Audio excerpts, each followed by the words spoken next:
Nobody at home.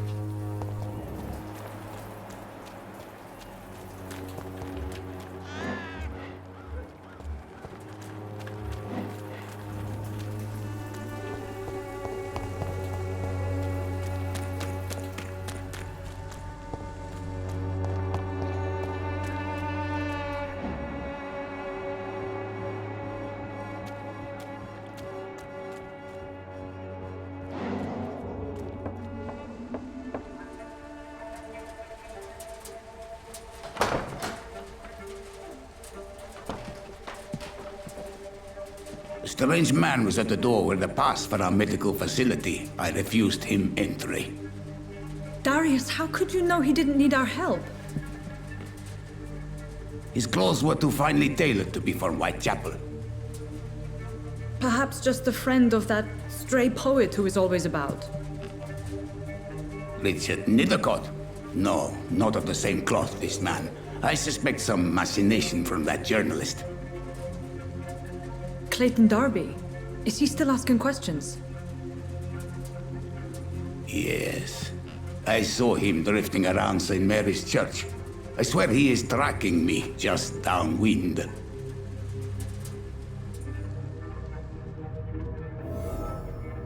I cannot enter. I must talk to that journalist or the poet. They must know about Darius. Nearby the church they just mentioned.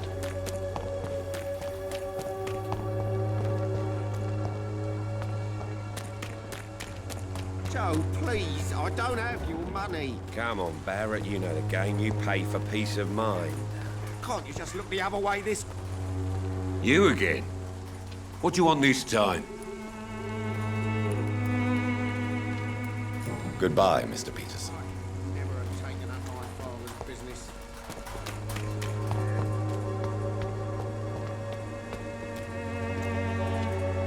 Forgive my interruption. Do not apologize, my son. Father Tobias Whitaker is always happy to teach mortals about the incoming Armageddon. I am Dr. Jonathan Reed, and I just have a few questions. A scientist? You are much more lost than I thought, my son.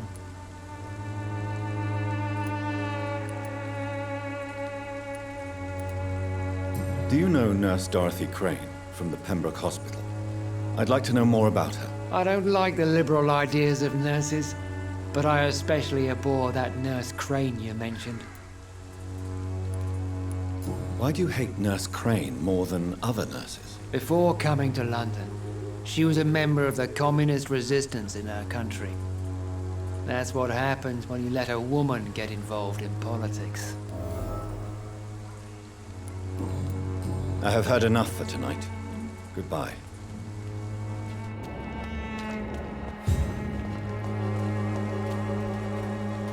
Excuse me, sir. Are you familiar with this part of town? Name's Clayton Darby, reporter. Sorry, I'm new to Whitechapel. But perhaps you could help me since you're a journalist. My name is Jonathan Reed. Dr. Reed, the famous surgeon. I'll gladly help if I'm able, sir.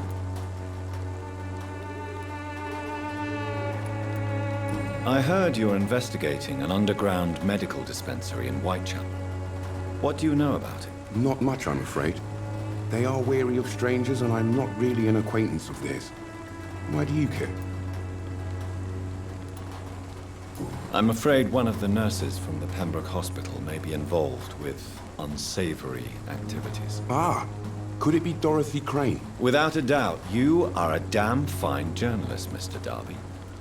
What do you know of her accomplice, a man named Darius? I don't know much about the man.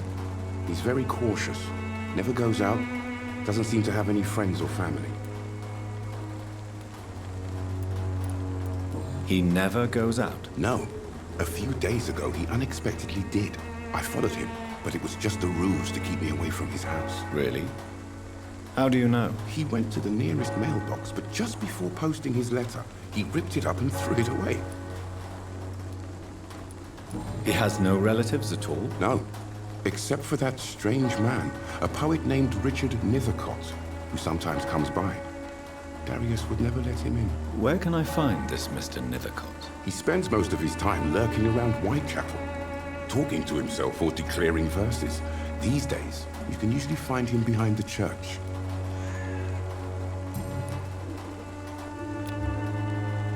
Goodbye, Mr. Darby. Farewell.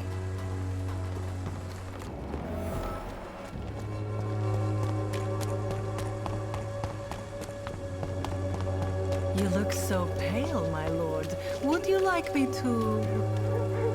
Don't be shy, handsome. What can Christina do for you? I'm not looking for what you're selling. But I'd like to ask you a few questions, if I may. I'm a doctor. Dr. Reed. All right then, but be quick. Though I usually get paid when I open my mouth. Do you know Nurse Dorothy Crane from the Pembroke Hospital? Anything you can tell me about her would be helpful. I don't know her, but I know her name is Dorothea Crăciunescu. She came from Romania like me and many others. You seem to respect her. Dorothea helps the sick people of Whitechapel. Everyone should respect that. Goodbye, miss. Take care of yourself as best you can.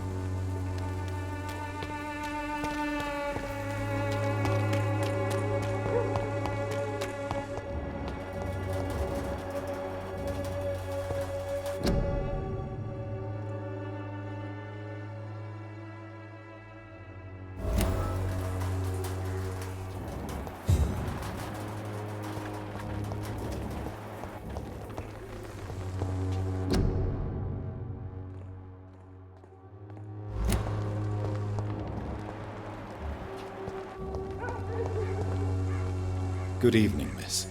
I'm Dr. Reed. I'd like to ask you a few questions. I know what you're thinking. A tall stranger who meets a girl in the street at night. It reeks of the penny dreadfuls. But I mean you no harm, truly.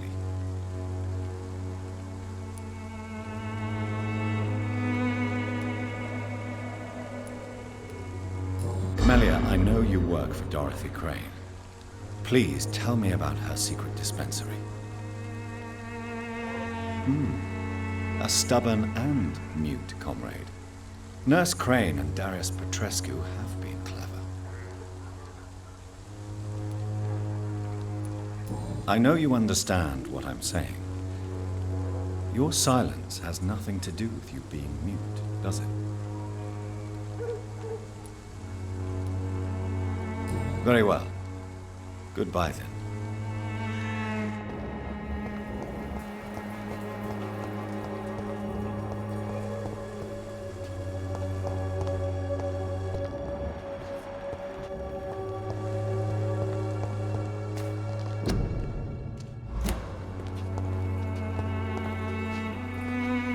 Hello again, miss. Very well. Goodbye, then.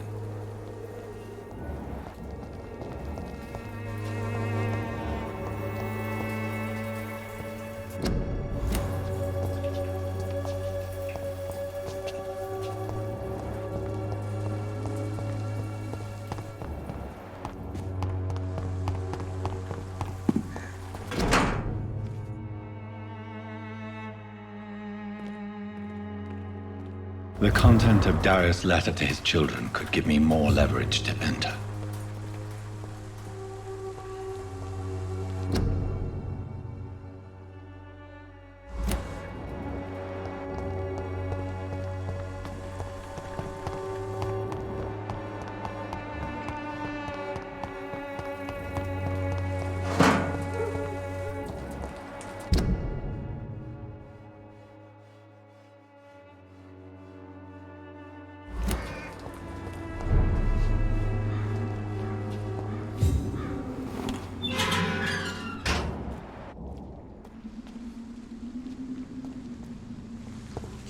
Look lively!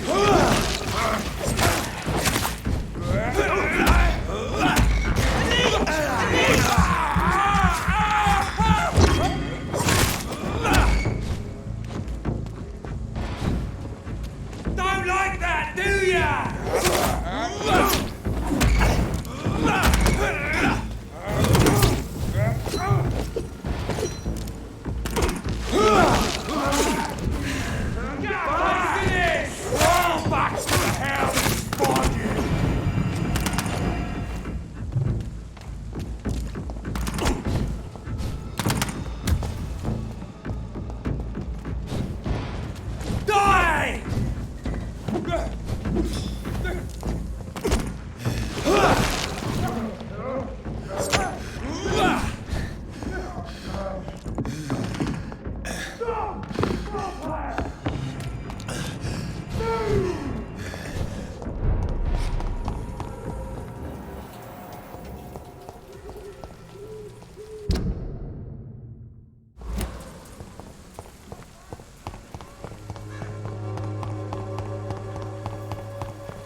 I'm cheap. Protection against malevolence. Trickery.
Oh, chameleon. Good evening, sir. I'm Dr. Reed. I would like to ask you a few questions. Please be my guest. Although I may not be the best informant regarding this part of town, my words speak about that which the eyes cannot see. Really? Are you an artist of some kind? I'm a poet, sir. Richard Nethercott, at your service.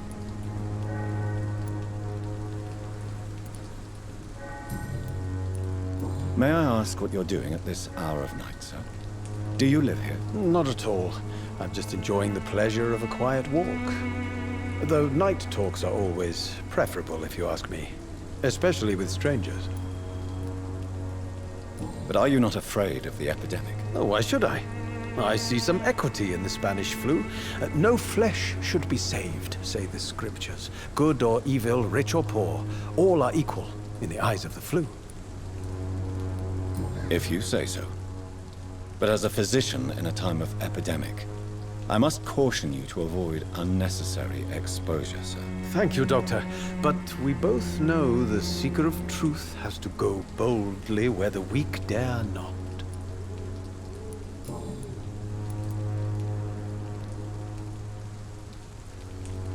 Are you aware that your life could be in danger in this part of town? But this is where I must be to feel the real beat of the city. I had to come, see it for myself, alone.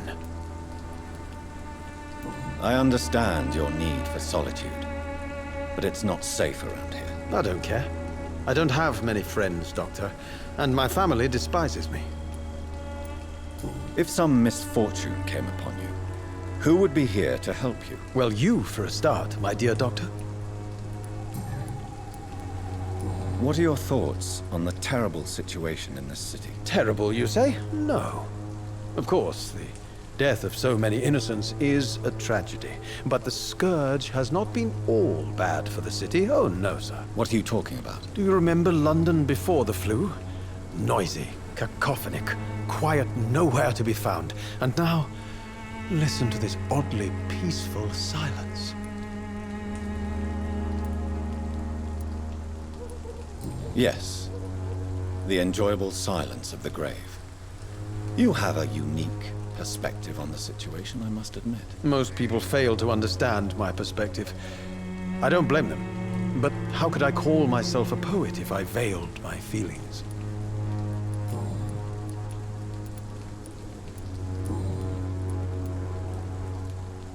Tell me, Mr. Nethercott, why seek inspiration in Whitechapel?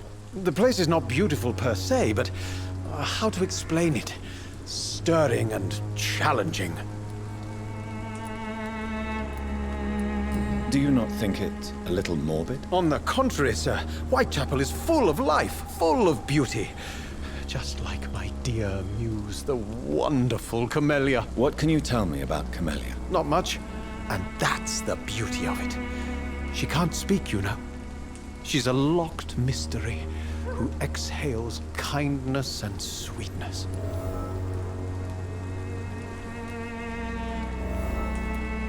And have you ever tried to learn more about her? Where she lives? How she survives? Whom she may know? Maybe I prefer she remains an enigma. Reality can be so dull, don't you think? Perhaps you're just afraid to find out the truth about your muse. One day, perhaps, I'll ask her to come with me. But will she still be my wild flower of Whitechapel if she moves uptown? In what way, exactly? The struggle by gaslight, the barren smiles and the arid hunger under the rain. If you say so. Such vibrant antagonism and vivid paradox, the stripped humanity raged across each street. Vivid, of course, yes. And what about the poignant distress? Oh yes, the poignant distress. You see what I mean, don't you? That's what I want to write about, and that's what Whitechapel is made of.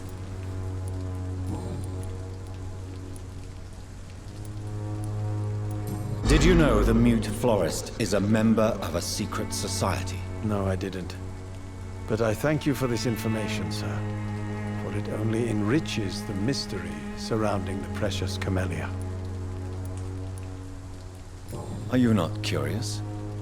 Is there not more you wish to know? That girl has not an ounce of malice in her. Whatever she may be hiding, it's certain to be for the benefit of most, if not all. I fear you are a hopeless romantic, Mr. Nethercott. Guilty as charged, Dr. Reed.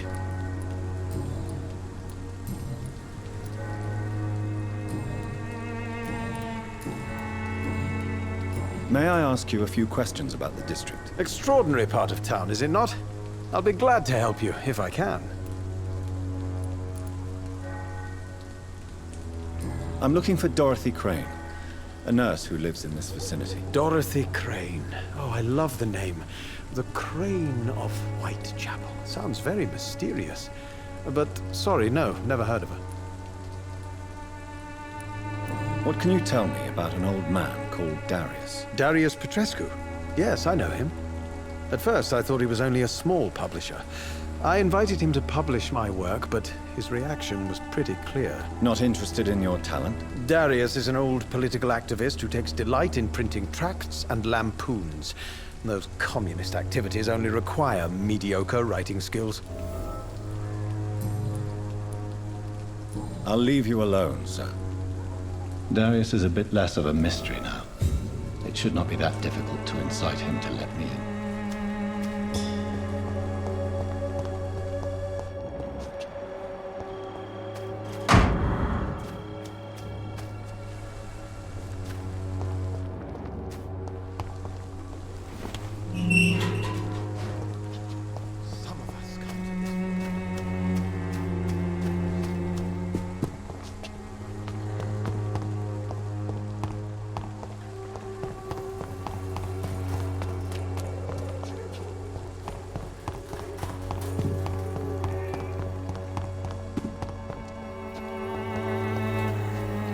Hello again, miss.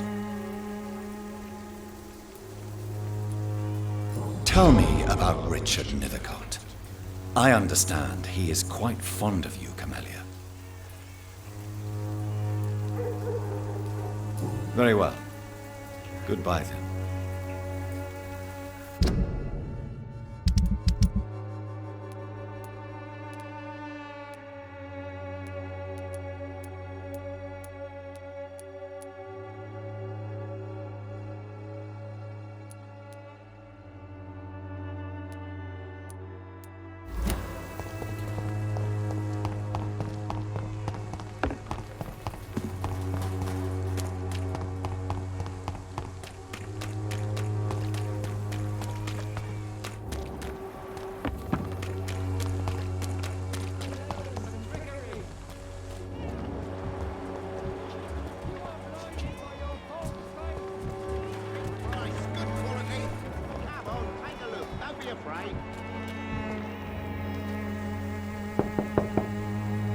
Hello, young man. I'm Dr. Reed, and I would like to ask you a few questions. May I enter, please? Sorry, no, sir. My father does not like people entering our house, you see. All right. I shall leave you alone.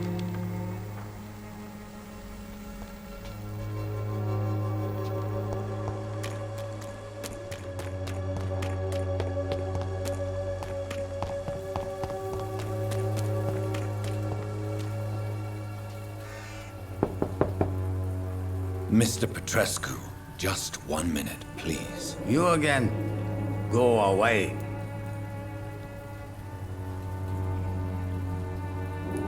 Goodbye, Mr. Petrescu.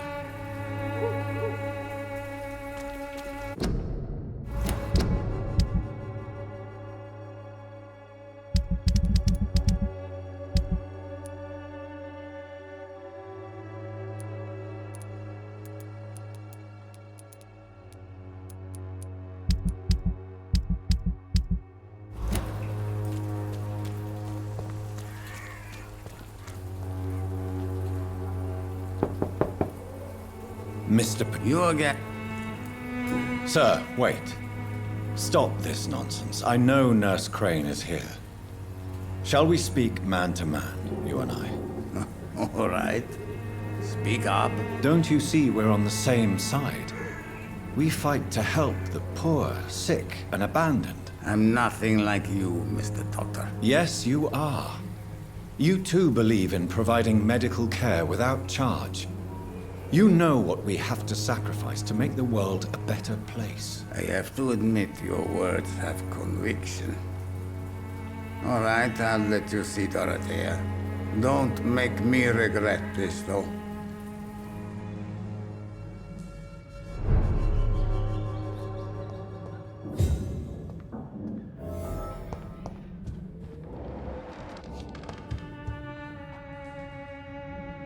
If you want to talk to Dorothea, you must go across the courtyard and take the stairs. We've not been formally introduced. May I ask your name and occupation, sir? I am Darius Petrescu. I'm here to keep snitches and spies away from Dorothea. And I also run this little print shop.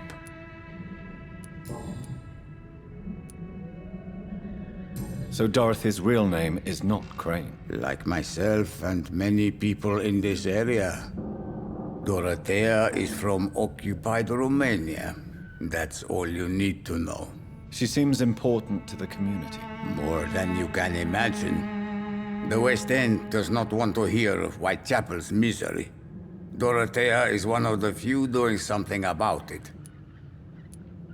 Tell me everything you know about Camellia, the mute florist. I do not believe in the afterlife, Doctor, but I'm almost convinced Camellia is an angel. She volunteered to give out our medical leaflets.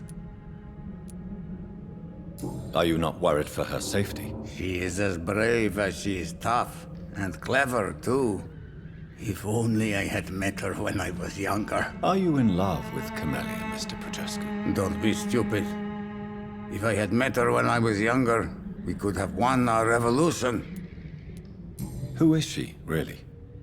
Do you know where she's from? She's not from around here, that's all we know. Camellia is not even her name. It's her favorite flower. You say she has no close family? Well, there's that awful poet who constantly follows her around like a lost puppy. A good man for sure, but a very poor writer.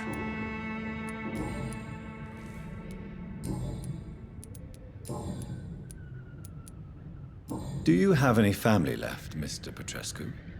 Children or grandchildren? Who knows? I have abandoned my people for so long, they might as well be dead. As dead as I am for them, I suppose.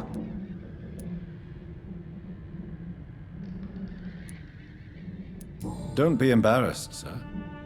If you must know, my own father disappeared many years ago, and I forgave him. It's quite awkward to talk about our families like this, but thank you, Dr. Reed. I appreciate your trust. This war won't last forever. Did you ever think of returning to your country now it's free? No. I have taught strength and determination to my sons and daughters. I'm an old, dying man who only has memories of better times to cherish. I know you fought for your country when it was occupied, Darius. Tell me more about it. I know my days are numbered, and I know I won't see my homeland again.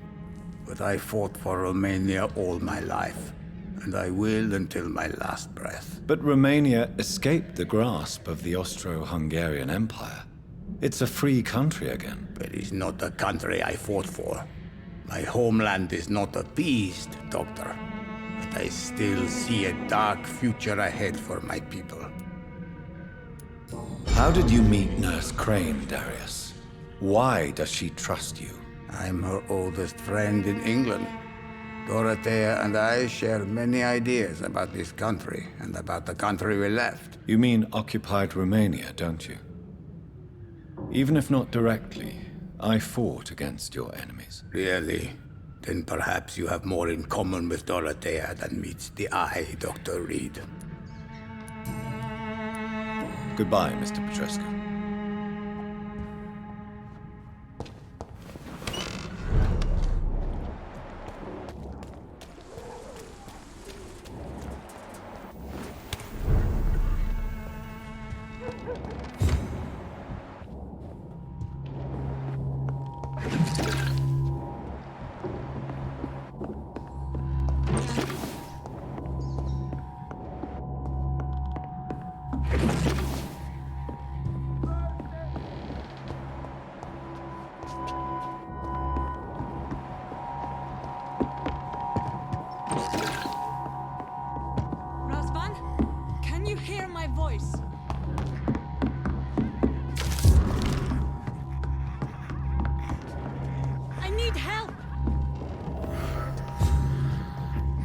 What do we have here, nurse? Patient Raz Van Vasily. High fever running on 3 days.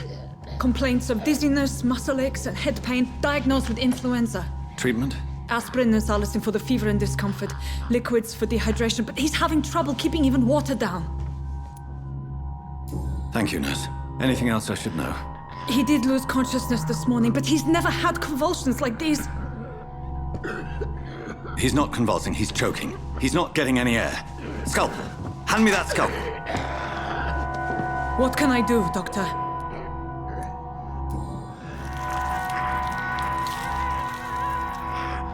I need to perform a tracheostomy. Short pipe. That rubber tube will do. We're going to cut a passage for air through the neck. Yes, Doctor. He's breathing again, but he's coughing up blood. Internal hemorrhaging. I need to make another incision into the chest cavity to drain the fluids from the lung. Prepare another tube. A thoracostomy? Doctor, we've nothing to fight the infection. We need an aseptic environment. Don't question me, nurse. I need a drain. Now. Yes, Doctor.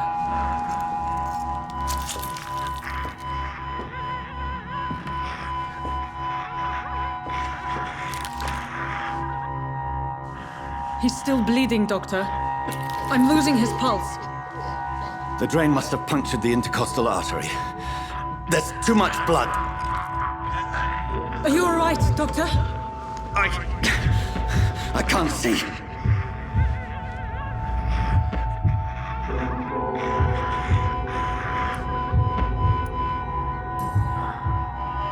I must first suture the artery. Find the wound. The source of the blood. Needle and thread, Doctor.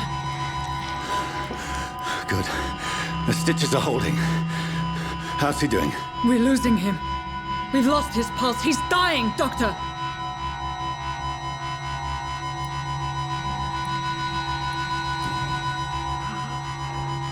A dose of epinephrine, now. Yes, Doctor.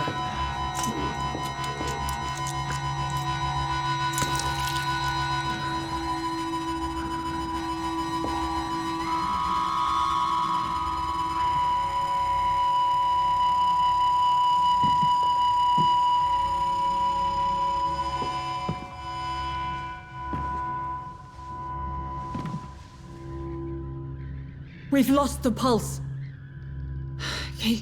He's gone, Doctor. Nurse, we did everything we could. Yes, I know. You are true to your reputation, Dr. Reed. Dedicated and precise. No one could have done more. This was not an influenza-induced seizure. I've never seen symptoms like these on the continent. Neither have I. But the previous symptoms leading up to this attack were the same, indistinguishable from the epidemic. No. There was something more vile in these reactions. Something primitive. There have been numerous reports of mental breakdowns caused by the fever that accompanies the flu itself, Doctor. Yes, but... I'd best take some samples of the blood for analysis.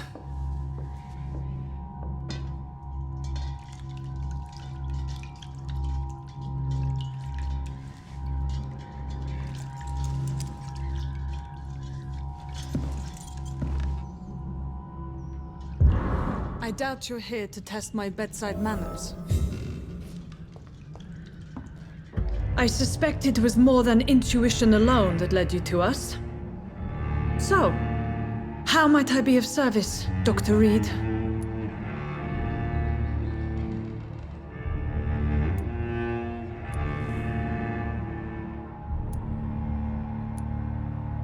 Your heart might be in the right place, but you can't carry on with this blackmail. For God's sake, Dorothy, it's extortion. It's a serious crime. Doctor, you think your warnings scare me? I've stolen and plied, blackmailed and lied, but what else am I to do? I'm all these people have.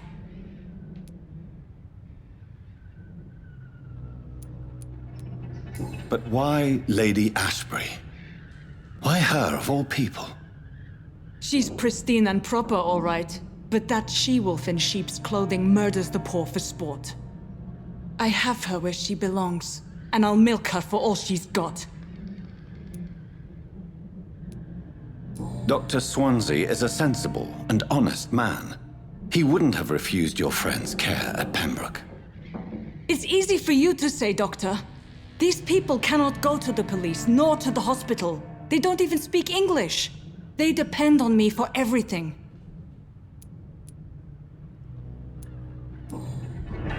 You've convinced me of the sincerity of your actions and their noble justifications. But all the same, blackmail is a crime, and it will stop, Nurse Crane. So, are you going to turn me over to the authorities?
No. Your place is here. Jailing you would be an even greater crime. So, here is my proposition. I'll look the other way on your little enterprise. In exchange, you will resign from the Pembroke Hospital and provide me with medical supplies when the need arises. Dr. Reed! That sounds like a business proposition. My accomplice, then? No, just a privileged client. My research may require the occasional rare piece of equipment or ingredient. I'll pay good coin in exchange, fair and honest, to help finance your noble endeavors.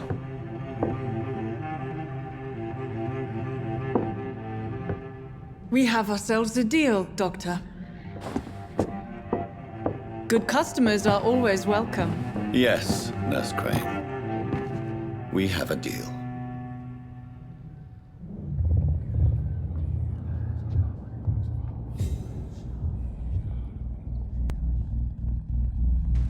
Let's go.